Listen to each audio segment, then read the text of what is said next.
Continuamos con aditivos e ingredientes para la vida útil de panificados y bollería.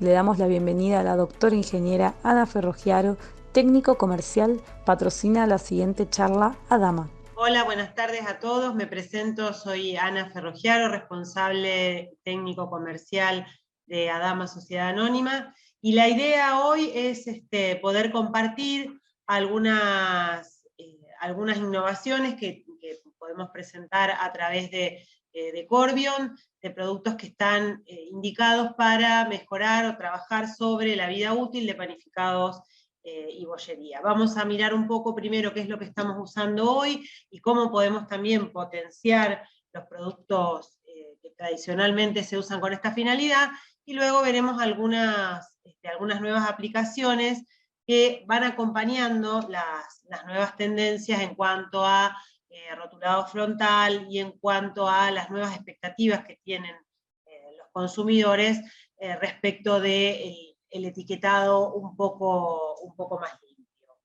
limpio.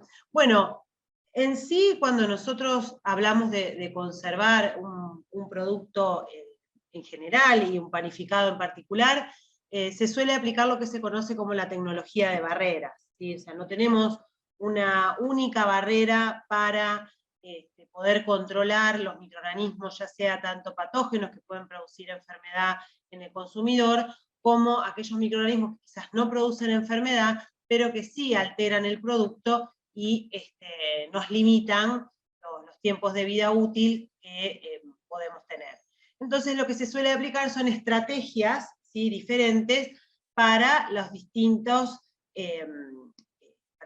mecanismos de acción que van a tener los microorganismos, o también, ¿por qué no?, las reacciones químicas o enzimáticas que están participando también en el fin de la vida útil de los productos y que afectan las características de calidad de los productos panificados y también de bollería cuando están envasados.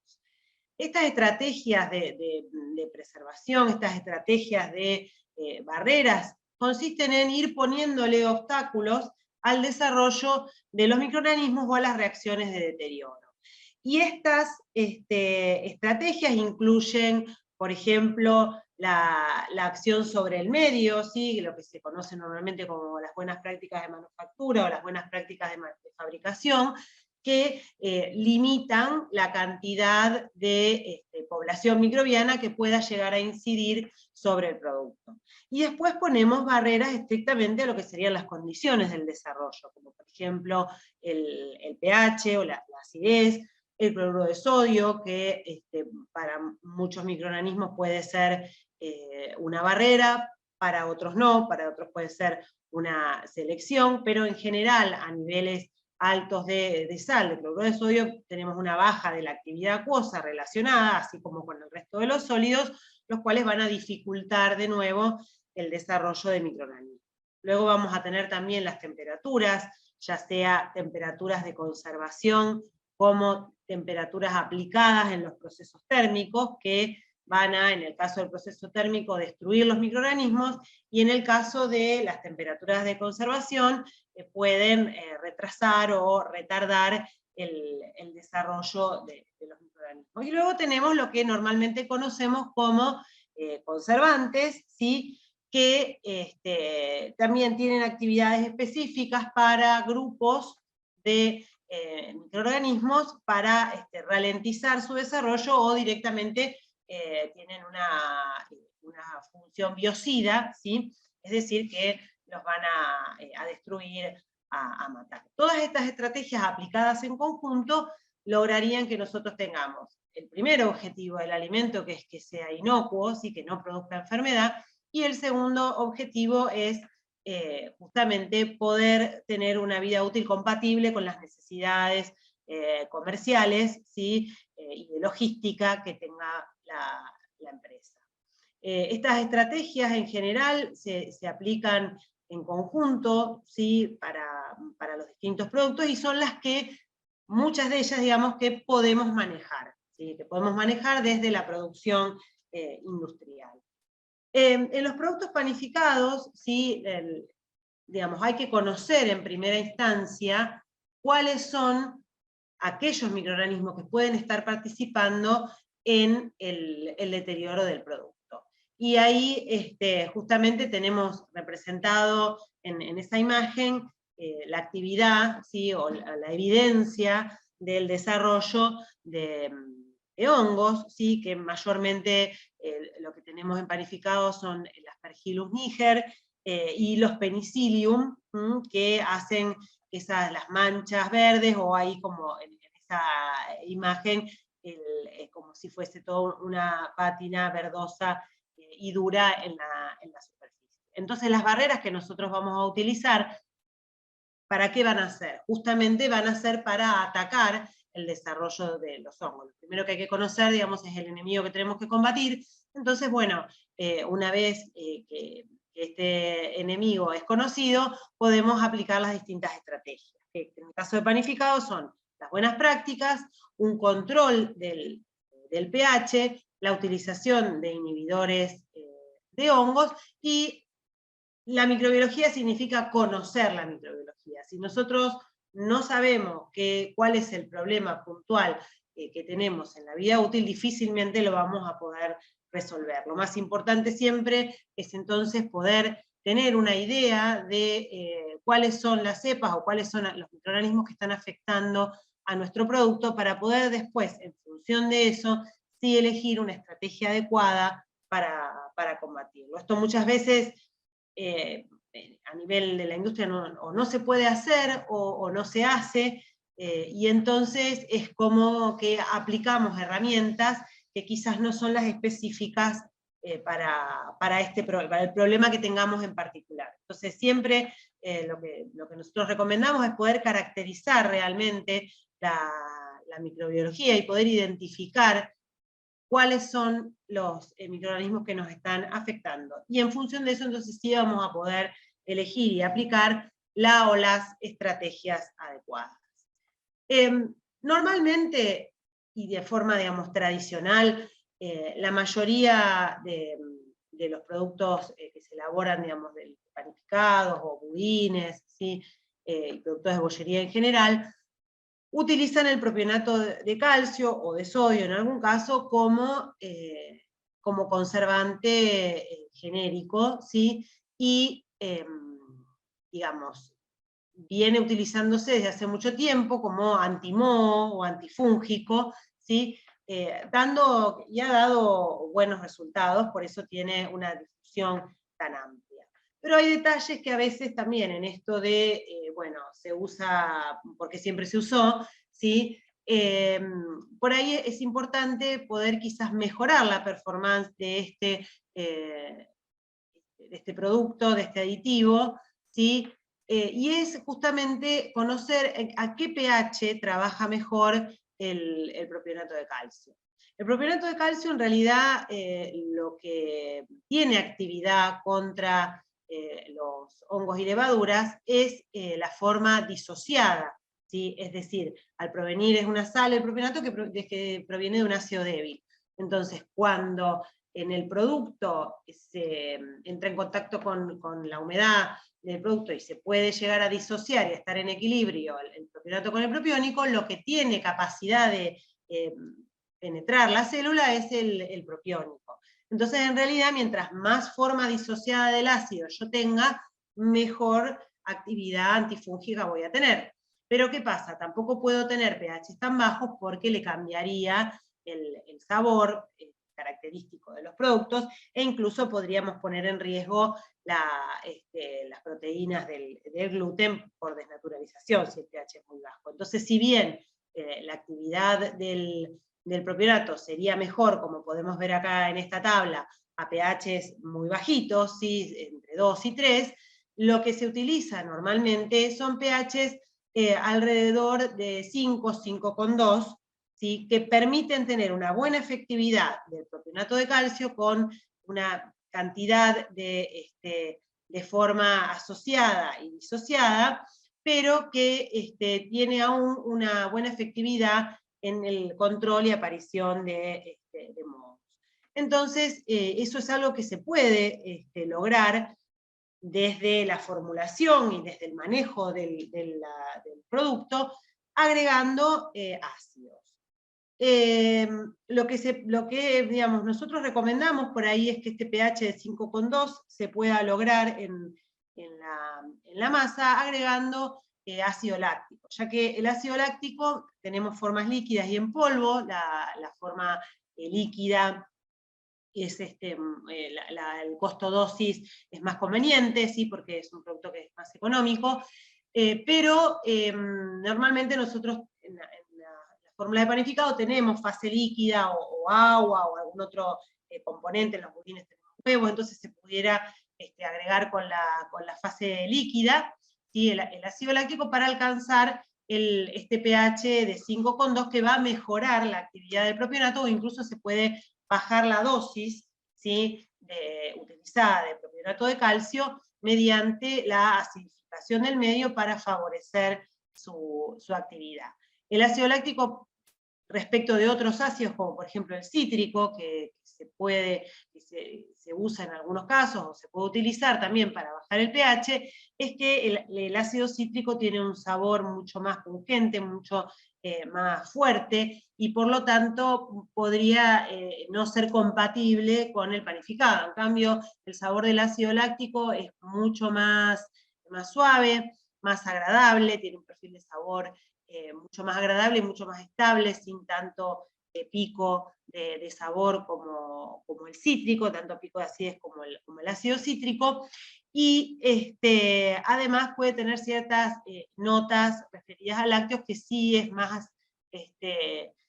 compatible con el perfil de sabor de los productos panificados. Entonces, digamos, pensando en un producto que tiene un uso tradicional, instalado en la industria, como es el propionato de calcio, podemos tratar de reducir a lo mejor su uso con la ayuda del ácido láctico para alcanzar un pH óptimo. Y esto, por otro lado, digamos, poder bajar la cantidad del propionato utilizado puede ayudar, digamos, a tener formulaciones un poco más balanceadas o un poco más. En este caso, bueno, si se baja lo voy a tener que seguir declarando en el rótulo, no lo puedo eliminar, pero sí tener fórmulas más balanceadas y que acompañen las nuevas tendencias de menor uso de aditivos de origen químico. Justamente acá, para hacer un pequeño comparativo, tenemos los inhibidores tradicionales que se han utilizado en la industria en las últimas décadas, que son tanto el propionato de calcio como el sorbato de potasio. Y que ambos, bueno, son sales de naturaleza química, y que entonces, bueno, por ahí pueden estar objetados por determinados segmentos del mercado.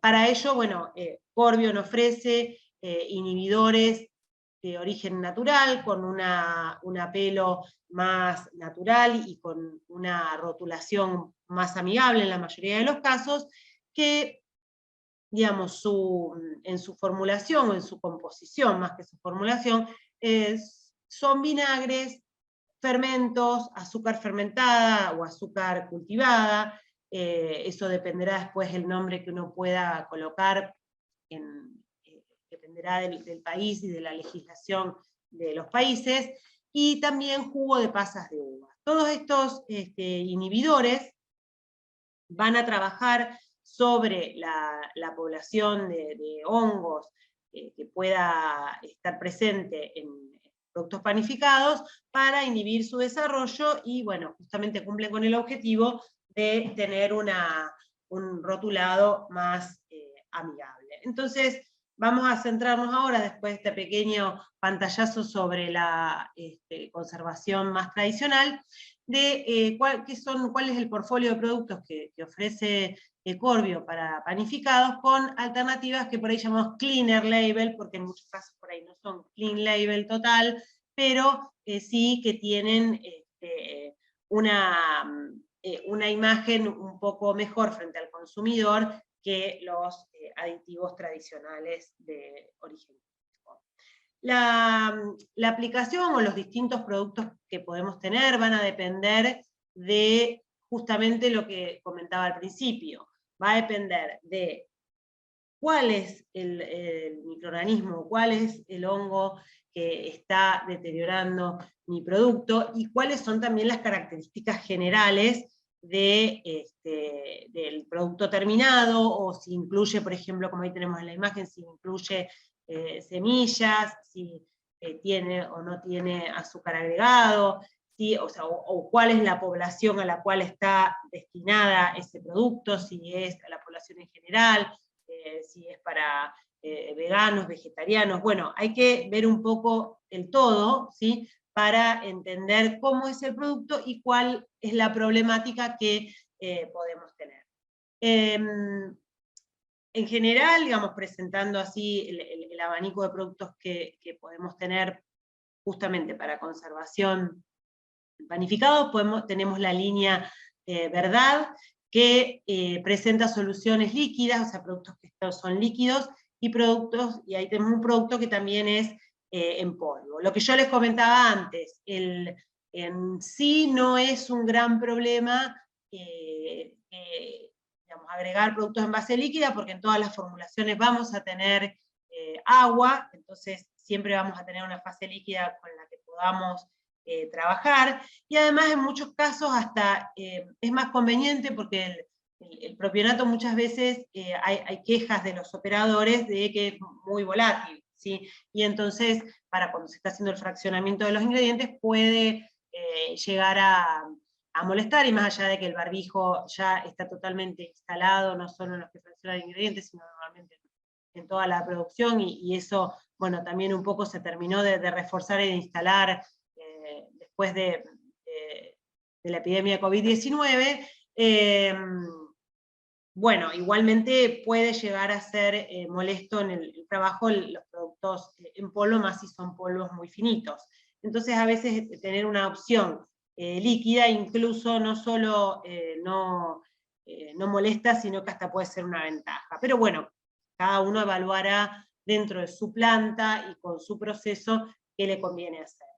Estos productos que son en base líquida, ¿sí? La línea Verdad, que tenemos N9, N64, F95 y MP100, son productos todos que en general son derivados de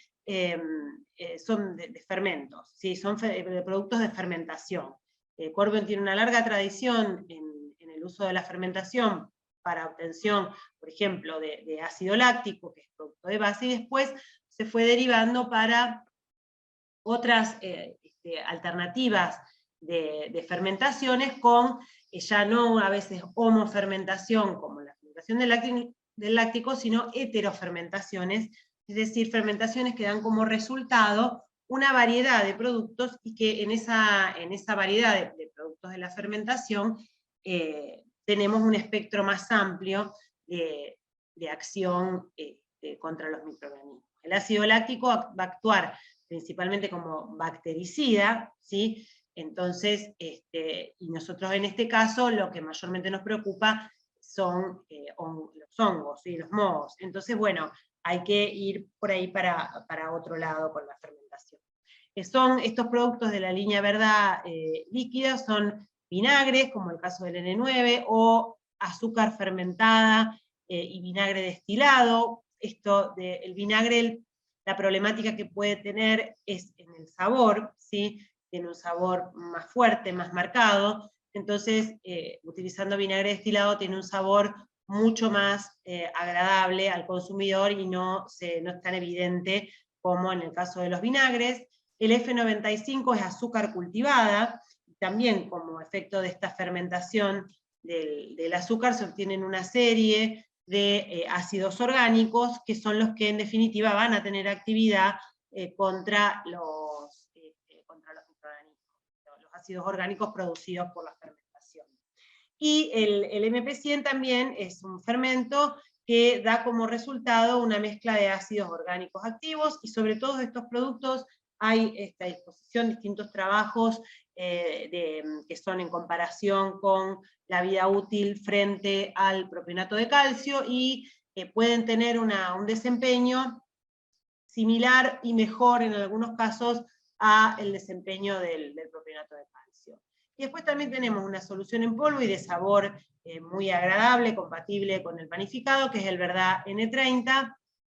También es un fermento, y como resultado de esa fermentación obtenemos distintos ácidos orgánicos con actividad antifúngica.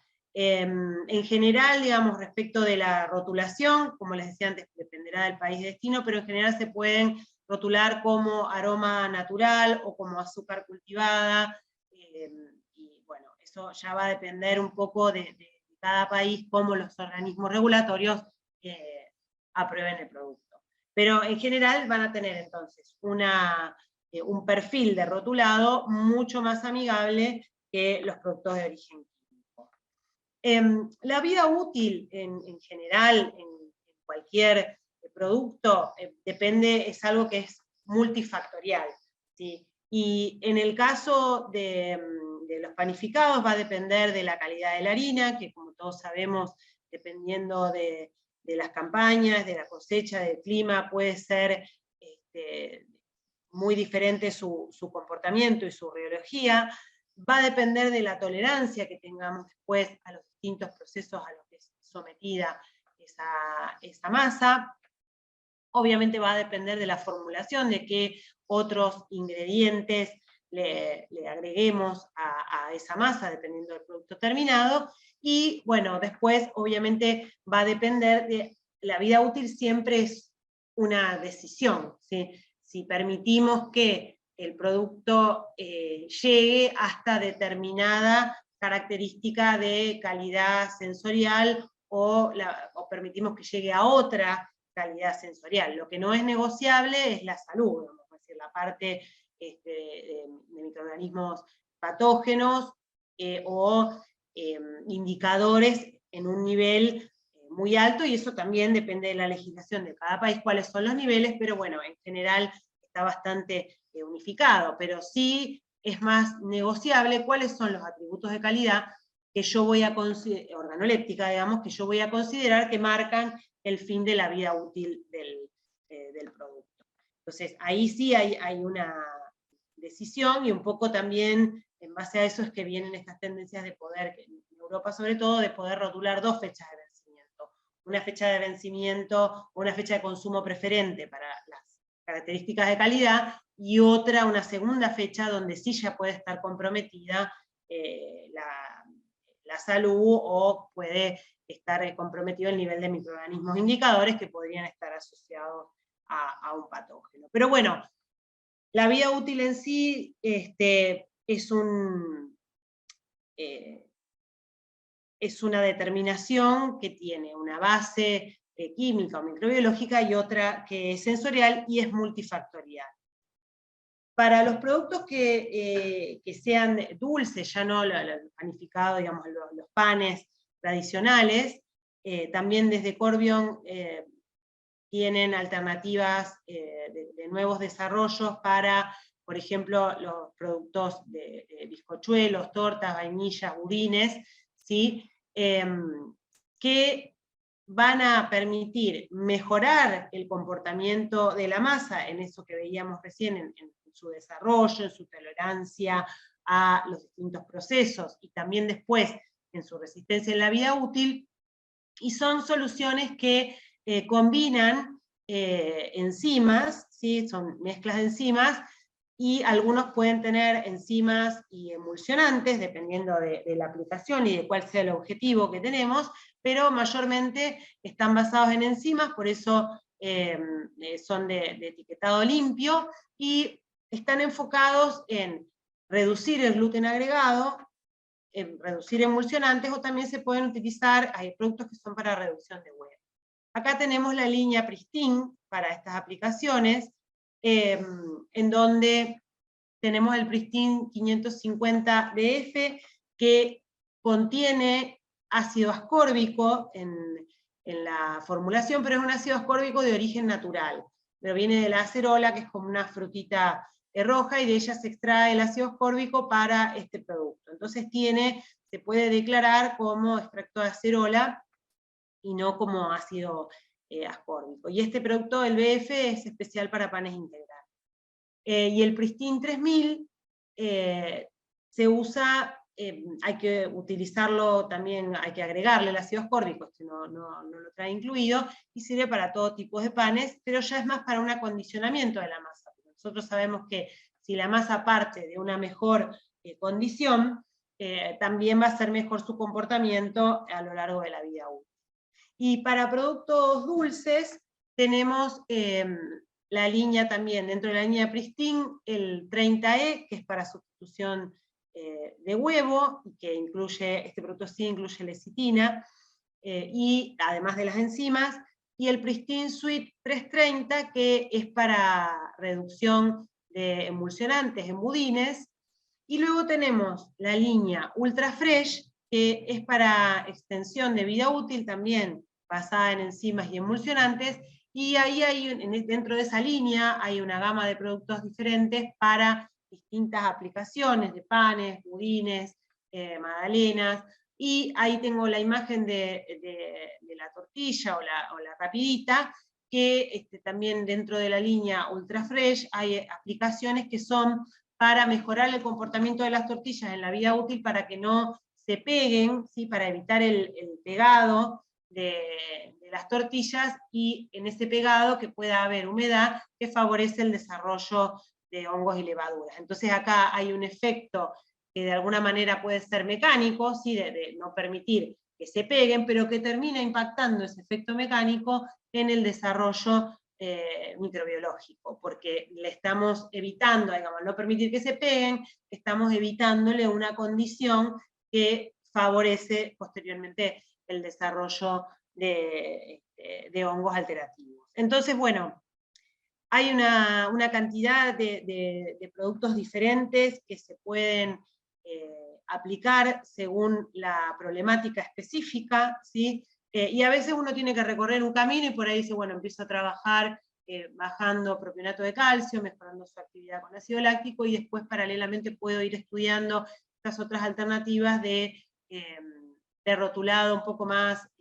amigable, más limpio, que bueno, que son tendencias que quizás en mercados como el nuestro en Argentina a veces se retardan un poco más por las características de nuestro mercado y el poder adquisitivo, pero siempre mejorar la vida útil, poder extender la vida útil, termina teniendo un impacto económico, porque si nosotros podemos tener un producto con una vida útil mayor, nos permite tener más tiempo en la logística y la distribución, y también en el retiro de los productos de la góndola, que la mayoría de los supermercados los retiran con un porcentaje de la vida útil. Entonces, al final del día, este tipo de mejoras que impactan en la vida útil termina teniendo un correlato económico. Entonces, no necesariamente porque si nosotros aumentamos a veces el costo estrictamente de producción,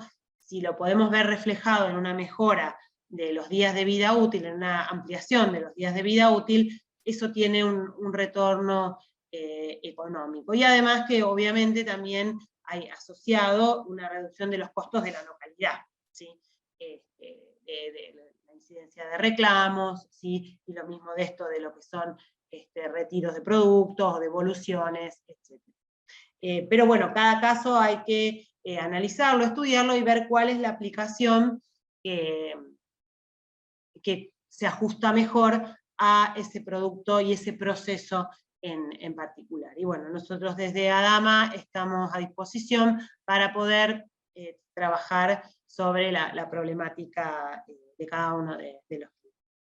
Así que bueno, nuevamente, muchas gracias a Red Alimentaria por la participación y la invitación a estos seminarios que siempre son tan interesantes, y bueno, quedamos a disposición de todos para las preguntas posteriormente o en el momento que lo necesiten.